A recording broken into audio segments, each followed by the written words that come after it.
Naniniwala naman si Sabat Party List Representative Eddie Villanueva na sa pamamagitan ng batas, matatapos na ang panloloko ng mga kubo. Victoria Tulag, AS-CBN News. Binigyan ng bullshit na ng Korte Suprema ang Sandigan Bayan na ituloy ang kanilang pagdinig sa kasong graft laban kay Senator Jinggoy Estrada kaugnay sa Priority Development Assistance Fund o PDAP scam. Tinanggihan ng Korte Suprema ang petition for certiorari ni Estrada na nagsasabi pasok na ang kanyang graft case sa dati niyang plunder case kung saan napawalang sala ang senador noong 2024. Ayon sa Korte Suprema, pwedeng hiwalayin na usigin si Estrada sa kanyang kasong katiwalian dahil sa pagbibigay sa anumang pribadong partido ng hindi nararapat na benepisyo, kalamangan o pabor sa ilalim ng Anti-Graft and Corruption Act. Hindi maaaring maisama o masaklaw ng mga pangunahing krimen na nakasaad naman sa anti-plunder law. Magkaibang uri kasi anila ang pagkakamali ang pinaparusahan dito. Tumanggi namang magbigay ng pahayag si Estrada sa desisyon ng Korte Suprema.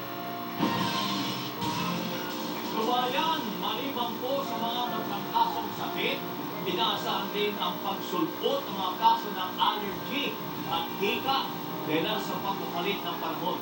Higit din pinag-iingat ang publiko ngayong tundas kung saan libo-libo ang inaasang dadalaw sa mga sementeryo. Nagpapatrol, Rafael Cosano. Mag-isang nagko-commute sa Sicilia mula Cruz Caleta sa Quezon City papuntang Philippine General Hospital sa Maynila. 75 years old na siya, bahagi ng vulnerable population. Kaya labis ang kanyang pag-iingat lalo napapadalas ang pagkakaroon ng malaking kasong sakit ng publiko. Last week, yung tatlong ako, palitan sila ng palitan sila ng anak, nilaglag, inibo. Pagkakahawa-hawa. Ayon sa Pangulo ng Private Hospitals Association of the Philippines, nananatiling mataas ang kaso ng malakang kasong sakit sa mga pribadong ospital. Bagamat inaasahan nilang bababago nito, meron na silang ibang inaasahan ngayon.